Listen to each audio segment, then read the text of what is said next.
My guest today is director-producer Robin Wang, and his expansive filmography has been honored with a Student Academy Award, 3 DGA Awards Grand Prize, and 2 College Television Awards. Now, as a director and producer, Robin has brought his works to over 100 international film festivals worldwide. Now, from 2023 to 2024, Robin helmed numerous higher-budget genre films and period pieces as the director. Notably, he co-directed the feature film Jack and Lou, a gangster love story, actually starring Linda Hamilton from the Terminator franchise. Now, he is especially known for directing the historical biopic short film Neither Donkey Nor Horse, based on the life of the first Nobel Prize-nominated Chinese scientist, Dr. Wu Lingte. Now, the film, sponsored by the Alfred P. Sloan Foundation, premiered at the 51st Telluride Film Festival, won the Student Academy Award and the DGA Student Film Awards Grand Prize, and the film is currently longlisted for the Best Live-Action Short Film at the 97th Academy Awards. So, ladies and gentlemen, let's welcome filmmaker Robin Wang and his Oscar-qualified short film, Neither Donkey Nor Horse, to the show. Welcome, Robin. Thank you so much, Ward, for having us. It's such a great pleasure and honor to be here. Well, I am so in awe of what an incredible short film you have created, and I can see why it's a multiple award-winning film. So what led you to co-write this story? And I assume that maybe the pandemic had something to do with it? Yeah, so the first time I came across the story of Dr. Wu was in March of 2021. And back then I was taking a gap year in COVID, during COVID in China.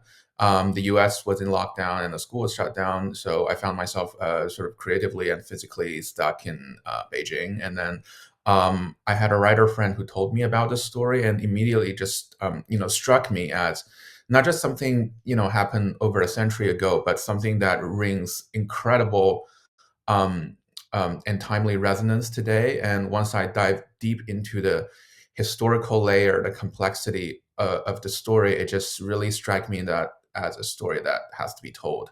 So that summer, I went to Harbin, where the plague took place, and I visited the museum of Dr. Wu, and then did a lot more historical research into that. And later on, I applied for the Sloan Grant from USC School of Cinematic Art and received it and made the film. There were, it was a longer phase of development and pre-production, but during this period, it was also just really tying back to Dr. Wu's experiences with my experiences as a Chinese filmmaker who's kind of in diaspora, but also I left China for to Singapore for high school, and then I was and went to the U.S. for college. So, for my whole life, I was kind of like as an international student who was trained in the West but has roots in the East. So that kind of was my experience, but over a century ago. And Dr. Wu, has to do a lot more trailblazing, pioneering things. Back then the division of the East and the West was a lot more pronounced, and he is someone who tried to struggle and navigate between these worlds and somehow find ways to do common good for all. And I think that unspoken acts of service is really worth celebrating, as it has its monumental impact on our world today. Yes, it does. And literally, I'm just in awe of this film. So tell us, what does the title Neither Donkey Nor Horse actually mean? It is I think it's a 2,000-year-old Chinese idiom where it was describing an odd animal that doesn't belong to either of his parent species.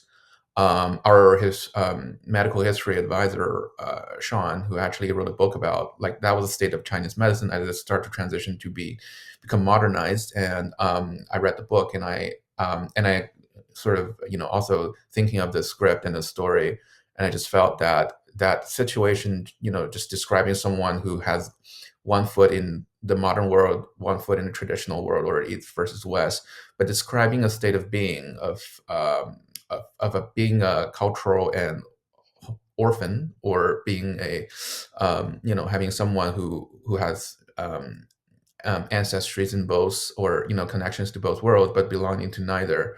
And it's through that state of being neither donkey nor horse that you're able to discover something special, not just about you, but also about the truth that perhaps neither of those worlds are willing to share, but still shares. And just thinking about that, the world where we live in today, where we erect walls among ourselves, we ask, is there any kinds of truths that all humanity can rally behind? And that truth is found in sometimes the air particles, sometimes in the air that we all breathe, or common crisis that we all share.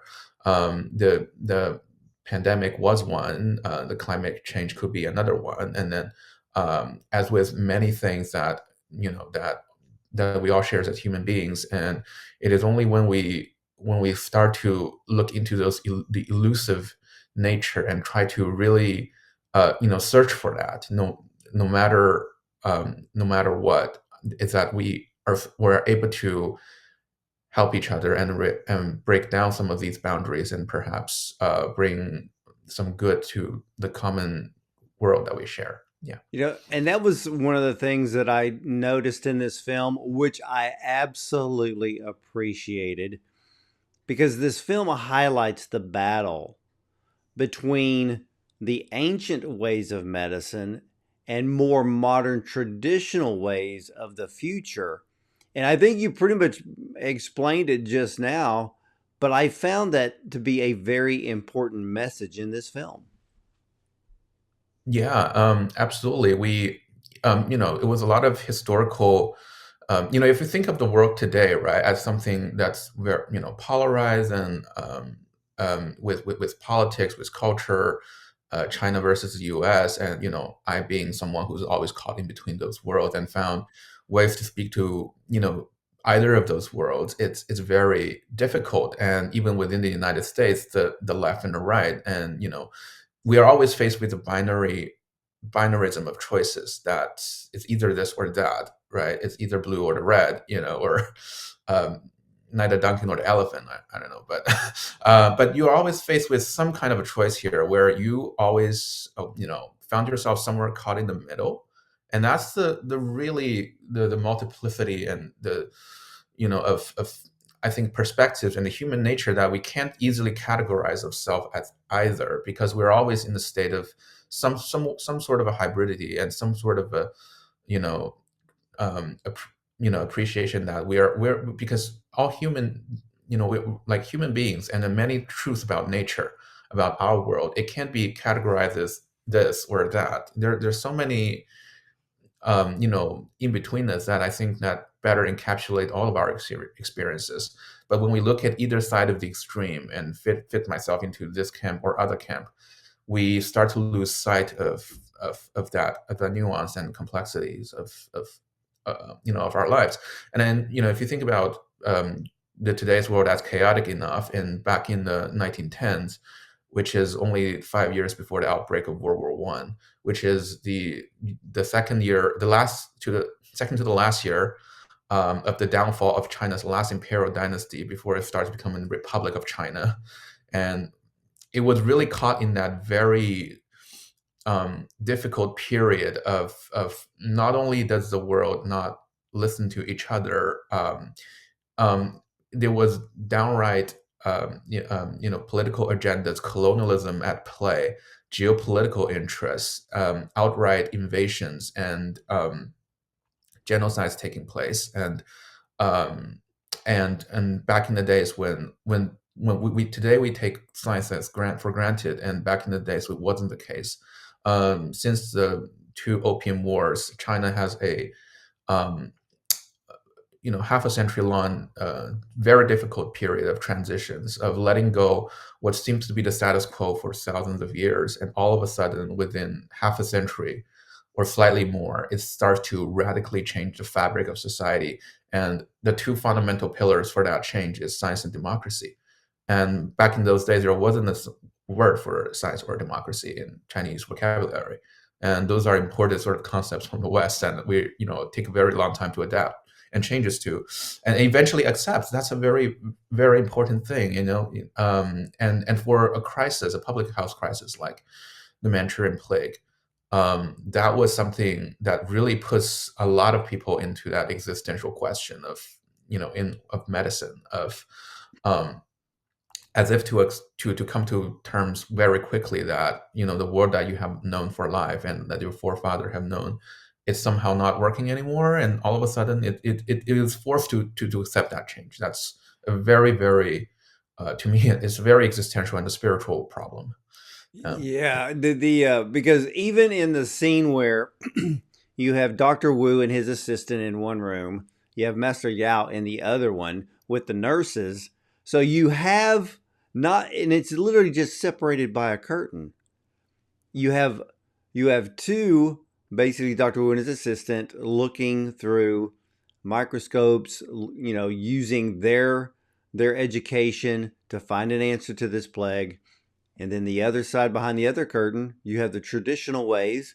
And at the time in the beginning of the film, Master Yao is very stubborn, and believes that is the only way to cure disease. And so you have two different worlds. And I love that through this film, those two worlds start to, they actually collide. There is friction there, but then slowly but surely they start to have a synergistic effect amongst each other, especially with Master Yao actually accepting and starting to understand that there is a new way. And in one of the scenes, and I played it a couple of times because I just wanted to watch it, because I just thought it was so important in this film, with Dr. Wu, played by actor Chris Pang, showed great respect when he mentioned to his colleague at dinner that he had actually witnessed a human dissection. Of course, that scene comes after the first meeting with the Russian leader and others in that room, trying to find a way to prevent this plague from crossing the border and causing further death and destruction. But when he mentioned that he had witnessed a human dissection to his assistant, he said that he had looked at the little girl in the eye. Of course, it was the little girl that they were doing the dissection on. Excuse me. And he looked the little girl in the eye when they removed her brain. But the way he said it, he didn't say it coldly. You know, um, he had this connection. There's this human emotional connection that he even had with that, even with the little girl. He respected of what was going on, and I could tell that through Chris's acting in that scene. So I picked up that he had true compassion for medicine, compassion for mankind, and he knew that a new trail had to be blazed to advance medicine, but also the understanding of the plague that was upon them. Did I look at that right? Oh yeah, absolutely. It's a wrestling between science and humanity.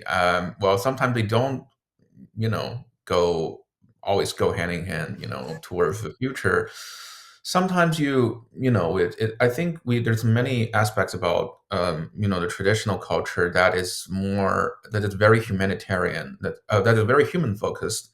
And, I digged into the Chinese medicine versus the Western medicine, or the modern medicine, and see what are the fundamental sort of philosophies, and the answer that I got seems to be that the traditional medicine focuses on the disease, it cures the diseased human, versus the modern science cures the human's disease. So there was the interest of, I think, fundamentally centered on, humanity, and the dignity of the dead. And in history, Dr. Wu performed the first medical dissection within in China, um, against the cultural and taboo of the time. He did it secretly on a Japanese prostitute. In this case, we modified that part of history a little bit, and to make that scene, really, it's an important, very important scene. And so I actually went into a cadaver lab, and then I actually studied human autopsy, and then and I found all the the disease, their heads were covered. You were not supposed to see that person and be reminded that they used to be a person, but to separate the human side from the anatomical side of things. Um, I think it struck me in many different ways because I have never been around a dead person before. Um, and for someone, because you also have to do that very quickly because it was secret covert action. Um, and to us, it was really the, how, because part of me is that I was always in question of this this heroic figure who just does things. And what makes him truly compelling as a character is that he has to cross those boundaries to do those things. And that boundary crossing about defined taboos with sympathetic reasons is very compelling to me. And for the same reasons, the antagonism from Master Yao for stopping that dissection is also based in very sympathetic or sometimes humanitarian reasons. So because of these two sides of the arguments that's really at play, that just not just about the East versus the West, but it's also something more deeply layered than just making tries. Oh, I'm going to dissect someone, and then it's just not the case. And I think is really, but during the scene of the dissection, where he eventually sort of lifts the lung, and in that scene, I was reminded of somewhat of a childbirth scene in which it was really it is the birth of truth. And it was really through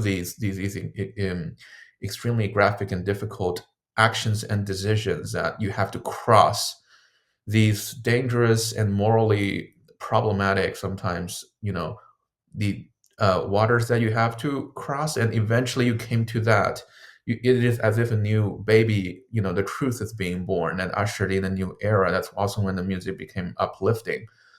um so yeah, to me, other people have wondered, because it was a eventual the discovery and the invention of the N95 mask precursors, but it was really every step that leads to that point, that leads to a new beginning, that all the crises he has to wrestle with, all the all the traditional and old aspects of society you have to let go and challenge and overcome, that led to that new era, that new age of science that we respect and believe in and take for granted today. So to me, it was really those, you know, those difficult issues and challenges, and that he has to But you overcome. shot that scene so well, and I agree. When he lifted that lung out of Nurse Wang, it has the full motion and the feeling as if he was delivering a baby. But then it was also that look on his face because it's like he knew he knew in his heart that he was right. And I love that. But even before he started the dissection, I mean, the look on Dr. Wu's face when he unwrapped the body to dissect and to see that it was Nurse Wang, I just looked at it and I went, in a way, she became the silent hero in this film. Yeah, absolutely. To be honest, there are many unsung heroes in that whole story. Behind all of that, in some ways, I see the Chinese medical community, the public health workers who are working days and nights. And then when Nurse Wan, as you mentioned, when she um, appears in the stage, she's, when I was working with the actress Barrow, and then we are just talking about these characters, it's just, reminder of COVID times where public health workers work weeks, three, like days and days unlimited. Well, there's this cycle of patients and the disease goes in and out of this facility that you haven't slept for days, and then you're pretty much on an autopilot of your body mechanism. So everything, all that acting that was embodied was almost instinctual, and there was no rational argument. There was just only where you can't think clearly, and everything was just starting to act upon instinct, and then but something about the instinct that also tell you this is not working, and there's something else deeper.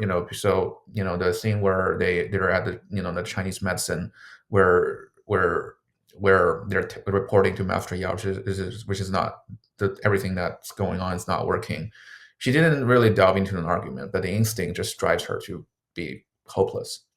So I think, and in some aspects, the reverse is also true, because through it was the the clinging to tradition, and to the old ways without an open mind, that that sort of that I think fundamentally shook Master Yao, as with guilt that he was responsible for her death. And Yeah, I uh, saw that, because he was so set in his ways because he said it in the film. This has always worked. And so he was dumbfounded as to why recovery, if any recovery was going to take place, it was taking far longer than he was used to. And so he was fighting against Dr. Wu's traditional, and at that time, more modern way of medicine, if you can call modern medicine in 1910, but that's what it was. And I loved the clash of generations. But then you bring in a character, Dr. Mesny, who was arrogant, narcissistic, which actually became his downfall, but he came across as more focused on his status with medical colleagues and the governments he represented than actually learning the medicine, and that's actually a world of discovery. To me, when I watched him, he lost his way. right, yeah. Well, Dr. Mesny is a real character and it's a real person. The I read Dr. Wu's autobiography, which I actually have it here. Um, yeah, so this is Dr. Wu's autobiography that I read for That's this. that's perfect research right there. Yeah, yeah, it is. Um, which encountered his encounters with recounted his experience with Dr. Mesny, who was actually there to send to replace him. He described the what he thinks of the airborne disease in a private setting in a hotel, and what Dr. Mesny actually said, or how he responded, was actually not very different from how he did in the film. So that's the part that really shocked me. Uh, for someone who, in the 1910s, and he responded in a way that's a lot more, crass and a lot more vulgar way.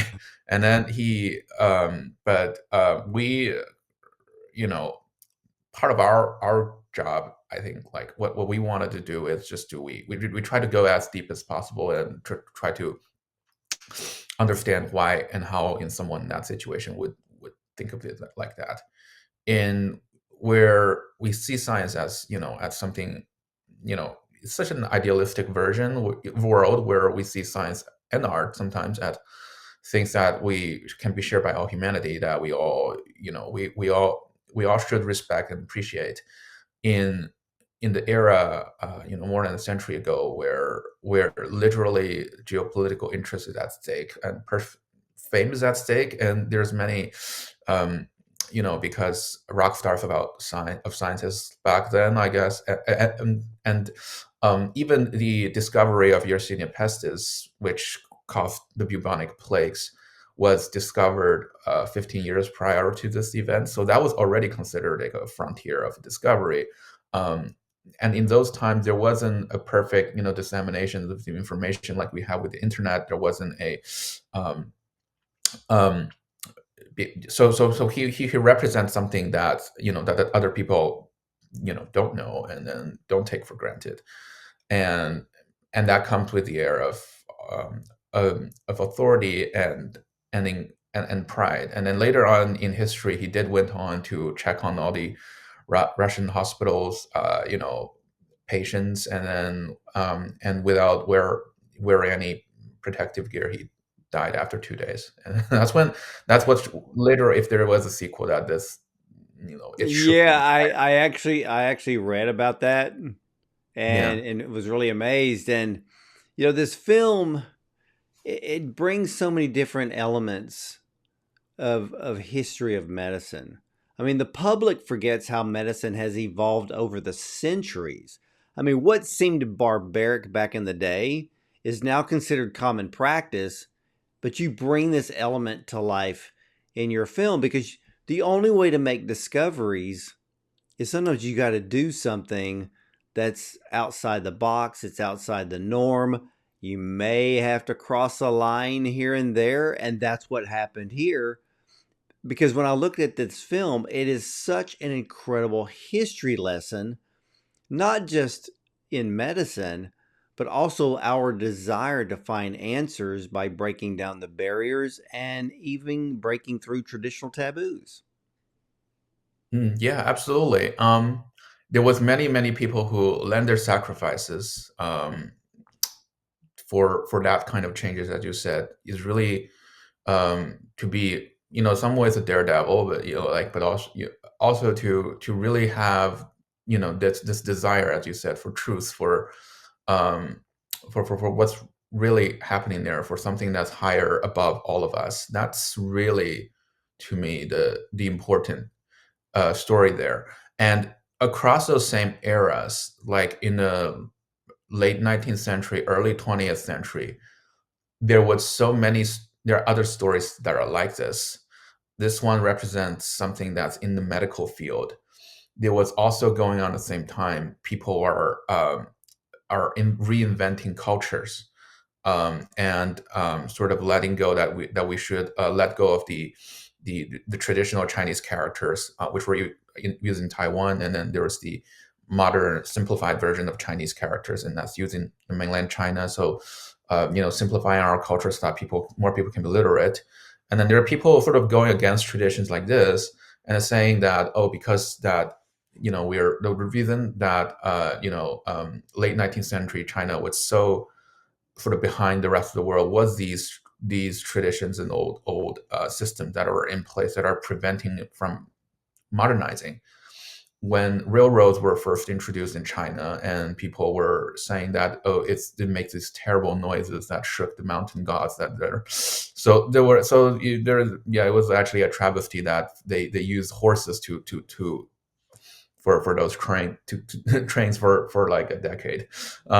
So there was, and then they shook the fundamental beliefs in the feudal systems, and then the people that are um, the rulers of China at that time, I think, um, and um, and actually in some ways, Master Yao, just for the record, was the only like fictional character in this film. The rest were all real people. Um, um, and what we want to create with Master Yao is that someone who represents old China, or the old society at the time, that unable to fathom what's going on, but had this heart for changes for its people. Um, Yet somehow is confronted with this terrible, both the contextual, these plague, the crisis, but also the internal existential crisis of this is actually have stopped working, and then how does it come to terms? And the question is, what is this for going on, going to be next for this person? So, um, and in a way that it was hopeful, as it was, sort of a vision that I almost had for the old Chinese, Chinese rulers of that time, is that it has this grace and magnanimity to accept, despite not understanding it completely, but a handshake, but just looking at into the microscope and have the magnanimity of saying, oh, this could also be beautiful, or this could also be exquisite. It Well, is not yeah, something. again, but but I was moved by it. That's Well, something that's there's that scene that I absolutely love in this film. And it's the scene where Master Yao says he has given everything, and then Dr. Wu is asking him to allow him to give everything he has too. It was like the passing of the torch to a new era of medicine and discovery. And again, it is my favorite scene, but it was so poignant to the whole film. yeah, yeah, absolutely. Yeah, I really appreciate you bringing that up because it is in the end, even with the ending, it's sort of like the passing of the torch. Um, with the old, the older side of the medicine or the society, it takes its grace to step away, and that the with the end image of oh, we're actually about to enter the age of science. That's quite incredible, like how that happened. By the way, the end image of the film, which is a group of Asian scientists making and sharing face masks, was actually a Google Doodle that came out in March 2021. That during that period, it was also around that time when I first discovered a story of Doctor Wu. So that image really moved me. I was thinking about what the ending should be for the film, and I just think of that image again. No, Yeah, I like that image because in this film, and I love the way that there, because you have, ladies and gentlemen, you have to pay attention to this film very closely, because what you're going to hear said in the first part of the film, you're going to see said and reiterated later into the film, because Master Yao believed everything has been brought out of the darkness. But it was Dr. Wu that says, I hope to show you what we've been in the dark about for centuries. It was so powerful. It also shows that we must allow the younger generation to teach the generations of the past, especially in medicine.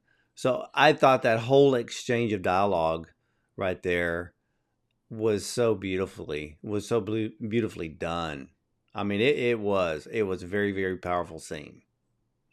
well, thank you so much for yeah. And I think there are moments like that where that echoes and brings up these changes. Whether it's visually and metaphorically being dark about things, and then later on in the scene, you literally see Master Yao engulfed in darkness, and I saw that scene was hellish. It reminds me of this also like a looming specter that wanders in this um you know Yeah, but you bring it. Yeah, but here's the cool thing about that. mm, When Master Yao looked through the microscope, because Dr. Wu had already done the dissection, and so he's bringing forth. At the time, Master Yao had no clue what it was, because eventually he learned that it was a word called bacteria. And when he looked through the microscope, he saw a new world of health and medicine that went beyond his traditional ways and his beliefs. But when the camera is focused on his face, it pans to the left and it stops at the light from the window. And it's like Master Yao saw the light that Dr. Wu was trying to explain to him earlier. That scene was simply beautiful.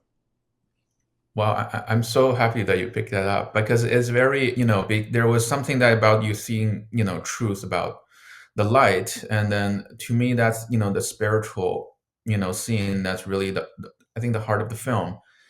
um the whole visual arc for the whole film is that it takes you descending into a literal and metaphorical darkness, and then you merge out of light again. You see the light in the end.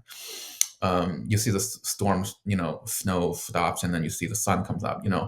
Because it takes you, yeah, it is, that moment where he sees the light, and then he sees the curtains in the wind, and realizes, it's seen end on the wide shot that, oh, truth, there's some kind of truth that's been floating among us this whole time.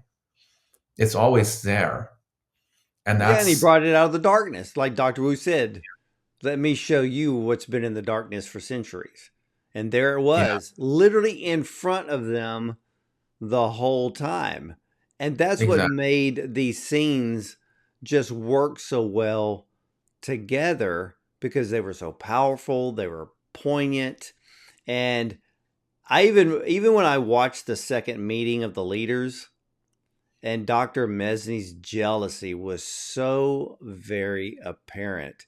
I actually looked at Dr. Mesny as being a little bit of a racist too, but I loved the Russian leader because he was very open to listen as he was thinking about protecting his country. He also picked up on Dr. Mesny's disrespect and again a bit of racism towards Dr. Wu, but I loved how the whole scene played out because the Russian um, military leader there, he was open to knowing as much truth as he could find out so he could make correct decisions in protecting Russia. And just that exchange between him and Dr. Wu was great. Yeah, I really appreciate that. It was a scene. To me, everyone eventually surrenders their fate. I guess they made their decisions, and I think Dr. Mevni made his. Yeah. Um, yeah, and Master Yao made his. The the general had his, but to me, one of the more dangerous territory you want to make it is to make it rather heavy-handed. But I think it was the nuance of really what's going on in Dr. Mevni's face, that because he's a very smart person too, scientifically. And I think when he, takes this mask and he understands there is something going on in there, but he lets something else in his heart to take over and speaks for that, and come on top, rather than, relegating, himself to listening to a different perspective, and how that played out. Because when we were making that scene, like, well, the AD asked me how many people should leave the room. Do they all leave? Do they only like the general? If they, and I eventually thought half of the room should leave No, because I it was agree. It worked because what I saw was there was two things. Dr. Mesny knew that Dr. Wu basically did a human dissection because all the information on the blackboard proved it. So Mesny knew that Dr. Wu was not a subordinate whatsoever. He was an equal footed colleague in the areas of medicine. But I also like the respect that the Russian military leader showed because he too saw the board. Because sometimes we got to bring a visual into the picture to prove our point. So I guess back in 1910, that was their PowerPoint version. yeah, exactly. Yeah. Well, that's something we talked with production design, is that we want to show something visual that even somebody primary school can understand just by the rough sketches of human anatomy. Like, for it should, rather than being a board full of words, it should be something so visible and clear to the person of explaining this theory, just to the audience and to the rest. I think, because in today's world, it is something that you take for granted for so long, that you felt like, oh, that's somewhat of a some even like a primary or secondary school, students can explain this now. But back then it took a lot to convince other people otherwise, from the way that they have believed in things. Oh, So yeah. Yeah. Well, let me ask you something because one out of all the short films I've seen this year, and I've seen over 150, out of uh, all the Oscar qualified films I've seen, this has the largest cast in a short film. How did you come to cast this film? Because you have top actors, but you have a lot of people in this film. So, how did you do it? wow. Well, we break. But yeah, well, first of all, this is a story of big scope, but it doesn't mean you go all out with things. we intentionally wrote scenes as interior driven, like 95 plus percent of the scenes are interior, and even exterior sequences we shot interiorly. So that's probably the only reason you can pull it off and shoot it in LA. With regard to cast, it also means you're in a contained set. So it is an ensemble, set, but each person somehow it represents an idea behind them. I guess that's for like the six main, if you're or eight main cast, that Master Right. Yao and Doctor Wu, and then the East and West met the doctors, and then the bigger powers behind them, and then the assistant who is supposed to represent how an audience or general not early 20th century person in China would feel about all of this. And and then there are assistants, others as well, more unsung hero, like a really great ensemble there. It really just came to us as something very fortunate because Chris started in Crazy Rich Asians and everything, and our EP knows him pretty well, and he said this is something like kind of a new role that you could try out during the strike. That's also one of the parts because people were having on strike for student film. That would be a different story. Yeah, and we saw Jim from previous another Student Academy Award winning short that we really loved him, and then it was eventually he has schedule conflict, but eventually he'll somehow work it out. It's just really cosmic that it brings us together. Well, one thing about Chris, who played Doctor Wu, is that after he finds out that, well, after he signs on to the project, he had a phone call with his mother, and then he was like, "Oh, we're on this short film, and this about this doctor, and yada yada. Oh, is that Doctor Wu Liande?" And then he's like, "How do you know that?" He was like, "Oh, you're related to him." So, so it was, Really? yes, he's actually a descendant of Doctor Wu. Yeah, we recently had like a screening in Melbourne that brings a lot of Doctor Wu's descendants and family. We showed them the film, and they're incredibly supportive, and they loved it. And but also, what moved me about that screening in Melbourne was that it just people from different sides of the world, like we never know each other.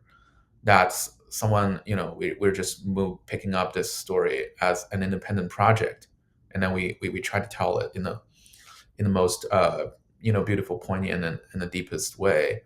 And that's just something that when we see, oh, these what this the family of our subjects, and just yeah, that really speaks to something that transcends borders and boundaries to me. That's really It special. it does, and I think that story, just to hear that Chris Pang was actually a descendant of Doctor Wu, just made this film so much more magical. But for you, what was it like directing such a large cast? Well, yeah, for me is to really get to know everyone's state of mind. I think I'm rather a method person in that regard. There are many things I don't. When I first read this, there's not almost knew nothing about what's going on in 1910 northern China, not like the center of China, but like in the northern border with Russia. Like that's a very, to me, a very, it's close, but also felt very distant and unfamiliar time and space. And what it would be like for a doctor to live through that period, what would it be through the one of the first people who studied in the West and came back to the old China. And then, there are many research I digged into that just to really understand what's going on in this field. But what I want to do is to, if there's any dogma for the making where, for the directing the actors, is that just humble myself towards science and history. Um, what is it, a doctor? The seeing actually a human anatomy, and then how do what is even the scientific process of dissection, the how do you hand a um, scalpel, for instance, to your assistant, and all those details that we try to replicate, or we try to render a very grounded and visceral and real time thriller biopic possible, that in the same way that I think Chernobyl does. That's one of my biggest projects that to look up to. It's something that's meant to remind you that the viscerality and then the realness of all of this, but also to really move and empower you in with with its details, and it's because it's meant to be a reminder that the fact that this is so powerful is that it's something that actually happened before. Yeah, So we didn't go with a like a full blown genre film. We almost treat it as a war film. Um, I get a it. quite It has that aspect of a war film. It yeah, does have the look because look, the battle is between man and disease. And right. so there is a war going on, and there is a war going on between some of the characters based on their beliefs, based on their maybe jealousies for some, like Dr. Mesny. But you have got to tell me about the cinematography because this short film, and it's one of the few, I think, for this season alone, I think I can only think of maybe three films. But this film has the look of a multi-million dollar feature film. You must really know how to squeeze everything out of your budget. Oh, wow. Well, thank you. That's honestly, when I do talk to when other people have seen this film, people ask a lot about budget, but also the the only thing that you're able to pull it off on a student budget is that um it's really because I would give credit to one of the feature film that you mentioned earlier on in my introduction. Is that film was set in the 1920s. It's also a period piece in Al Capone's Chicago. A lot of that resourcefulness came from the fact that we made a period piece before, and we learned so much about period pieces. All of our department has like the art department, the AD, the DP, where um, um, costume and makeup were all from that team. So we worked really well together. So it really take not just me, but like a whole team of a really incredible artists to pull this off together. One of the things I can say about saving money on period pieces is just make everything interior, and Yeah, because that's the thing I noticed, Robin, because with every scene that was playing out in this film, I'm looking at all of the details. You didn't leave a detail out. I don't care if it was the straw on the wooden floor. It could be a cup or a saucer, a beaker. I mean, everything in every scene. But the scenes were so cinematically beautiful to watch because the coloring, there's this richness to every scene in this film, and from beginning to end it just flowed from frame to frame. Everything was so seamless, and it's just one of the films that I really love this year because when I look at it I'm like, how in the world did you put all that together? Because and it wasn't just the look, and we know period pieces can cost a little bit more than if you just use it in your own neighborhood, but because it's the costume designs, it's the setting, it's creating what looks like a snowstorm in this film. And kudos to you because, like I said, this film looks like it cost over $1 million. oh wow, thank you. uh, I generally, yeah, I think it.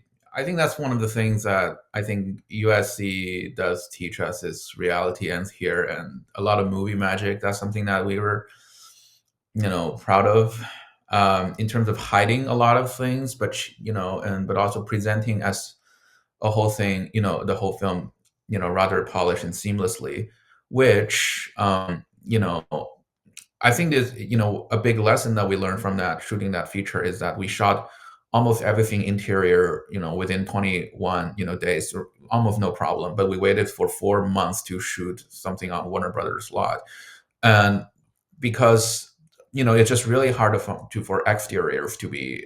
It's a lot bigger budget, which sells the world and everything. When it does that in this film, Neither Donkey Nor Horse, it was done in those momentary b-rolls that we got from Chinese stock footage websites, and then we do some color grading and matte painting with it. The rest was really contained, and once you are contained in those sets, you can be very intimate and very detailed as you can with these sets. And then there was also production planning, logistics, that goes into how do we make the most out of every day, how do we structure these.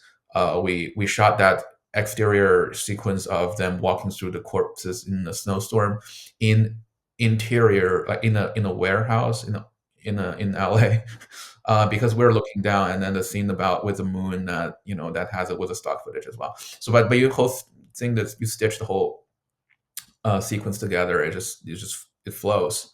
It Um, does. yeah. It flows perfectly. And I've talked to so many filmmakers who've done short films, and I'm hearing, "Oh, it took us 4 days, took us 5 days to film." You're telling me it took 21 days, then you had to wait 4 months just to get onto the Warner Brothers lot to do the other shot. So this film probably took longer than all the films combined this year. Oh, the 21-day is like for the feature that we done before. This one took 8 days. Oh, Uh, okay. Oh, so you yeah, pulled this one off in eight yeah, days. yeah, 8 days. Wow. Yeah. That's impressive. Oh, well, thank you. There's a lot of production planning that goes into this. Most of these were shot on standing sets. And there was one in the courthouse in Orange County. Uh, yeah, that one was like a free to student. I mean, we're just because of we're student film, then we did. There were many things that that obviously there were favors and return of favors and involved, and but we also were very lucky that we had a very strong art team, and all the components, all the department has really, because those are everyone who worked on this film had at least worked on there in that position for 4 to 5 thesis film, and this is my eighth thesis level films at Wow, the US. because I know that even you must have had a stellar makeup artist in this film as well. Oh yeah, yeah, we do. Well, someone we made in a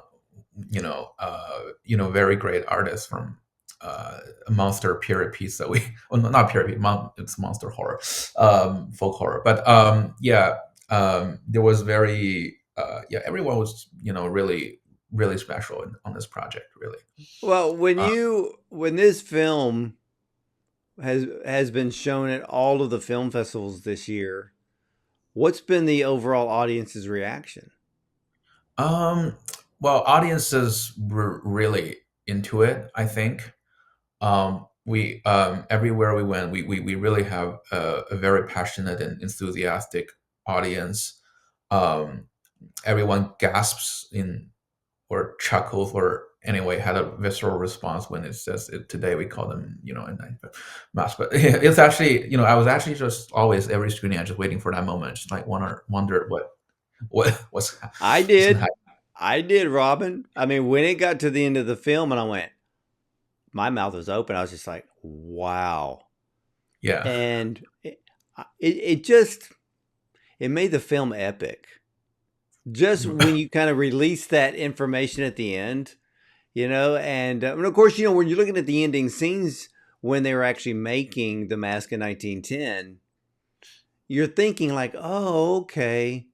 But then you have that element at the end when you reveal it's what led to the N95. I think that's what causes the gas because then it drives that point home and it's so strong you can't deny it. And then it makes you fall in love with the film that much more. Right. Yeah. Well, thank you. Well, the way that we, really to see this film is that we don't want to advertise and brand it as a COVID film of any kinds, and we prefer the audience to go in as like a blank piece of paper, and as you uh, you know, dig and get hooked into the story, and more bit by bit you start to uncover that, oh, this is eerily relevant and eerily sounds familiar, everything. And then it just really and it all builds towards the end, because it's every film is about that 1 to 2 special moments. And I think it was when I first wrote the script, I structured as such. And I didn't state it up front that this is a true story based on this, about the release of the making of the mask and whatever, Well, but I'm glad it's you. really, I'm glad you didn't do that. I'm glad that as an audience, you did give us a blank sheet of paper. So from the beginning, as we watched it, we don't really know because a lot. Because look, I mean, me and the audience included, we're thinking of some type of medicine that's going to be discovered and to wipe this out. But I love the turn. And then we see that it was just that Dr. Wu figured out something as simple as protecting your mouth from airborne particles. And that's what made this film so special and stood out by itself. yeah, well, yeah, I really appreciate it. Then, yeah, and I think it's because it is true when I read history materials that it's why everything sounds so familiar, and I want to deliver that experience to the audience as well. One of the things that we don't have to do is to, label it as a certain political piece, that that I think affects the nature and power of the story, but rather, I always, as a filmmaker, I kind of strive to make entertainment that's sophisticated, but also elevates and uplifts and affirms something. Well, that in the end, that makes you feel a better, a little different about life. That that's really comes toward the very end, and that's really what it's building towards. Because film's a temporal medium, and what we ask in and what we strive to do is that we want to earn the audience trust first with this very gripping narrative, and then once you're into it, and then we it's slowly and bit by bit that you start to see the haunting relevance that it presents, and it's really towards the end you understand why we made this movie. Well, yeah, and the other thing was, Robin, when I got to the end of the film, I sat there, I was like, if we ever have to wear the mask again, if everybody will watch this film, they may not gripe about it as much. Yeah, yeah, absolutely. Yeah, and we just think it's, at the end of the day, it's a story about that has such potent and poignant relevance that, because how much, I mean, there were many people who weren't quite remembered in our history books, and then there are people who are on news television every day and spreading lies and ignorance. So I just find that to be very, uh, like a shocking, a shame, and a disappointment. And in that, I think, because people who actually does the service, people who actually contributed so much to humanity were actually very unsung and unvisited and not recorded in history, and then that's why we make this movie, Yeah, I and think. you And you know no, go ahead. I'm sorry. and then there are just like those the face masks that sort of protects us up, during a crisis, that their acts are unspoken, Yeah, and it very, was in very much. Yeah, very, very much so. And now that you become Oscar qualified, how does that feel? And then also, we're only a few days away from the short list. I think I can say that, we've already, so grateful that how, a story like that finds just so many ways to speak to the modern audience. We just think that, in many ways in the past month, we just try to get more people to hear the story. um and yeah, and we really appreciate all the, the response and the support that we got. And everything about awards is that I think you try your best, but also, you respect the sportsmanship, but also, and for us it's really about, the story, and then how, in in in the event of, more recognitions or anything, that we would just really want more people to get to know of this story and what happened, in the past, uh, as one of, I think, one of the most important stories for AAPI communities. I think more people should deserve to know this person, and to be reminded of such. There's so many that history could tell and teach us. Um, and obviously, we're fingers crossed, and we're just hoping for the best. And regardless, it's been really a great journey. That that we so many great things happen, and it was a blast. And then and to me, the special part is connected to the family and the descendants of the subject that you're making, without prior knowing each other. Yeah. And Yeah, that is. Yeah, there was some magical moments in the making of this film. And, and yeah, Dr. Wu became an unsung hero, but there are many more Dr. Wus out there, and there are more stories to be told and to be brought to film. And ladies and gentlemen, Robin Wang's short film, Neither Donkey Nor Horse, is one of the best films I've seen this year. It has the feel and the look of a multi-million-dollar feature film. But the story is so intriguing, and from the first frame to the last one, your attention is focused on the story brought to life on screen by an all-star stellar cast. Now, with the likes of Chris Pang from Rich Crazy Asians to Jim Lau, and then Michael Monasterio. There's Albert Koo, and they're just to name a few. But what a cast it is. I mean, Neither Donkey Nor Horse takes us through the 1910 Manchurian Plague, which was the world's first major outbreak of the pneumonic plague, eventually claiming more than 60,000 lives. Robin, I want to thank you for sharing this wonderful film with me today, and much success to you and your team on your Oscar journey and beyond. well, thank you so much, Ward. Really appreciate you having us, and it's been awesome to share this with you. Well, you're very, very welcome. And ladies and gentlemen, whenever you get the opportunity to see Neither Donkey Nor Horse, it is a film that you want to see, because your attention will be kept for the whole 27 minutes of this short film, and you're going to be gasping like the rest of us when you get to the end. But what a work of art this film really is. So I want to thank you, ladies and gentlemen, for watching. And as for me, I'll either see you at the movies or from the red carpet.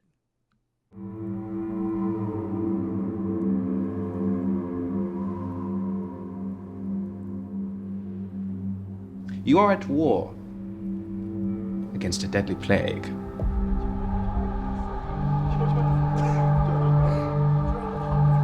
师傅，我们真的不懂这个梅医。咱们不懂，就是服伤几千年了，咱们医家还有不施之病。If you lose and this plague spreads to Russia, we will all bear much greater consequence. Do you think people in China are ready for this?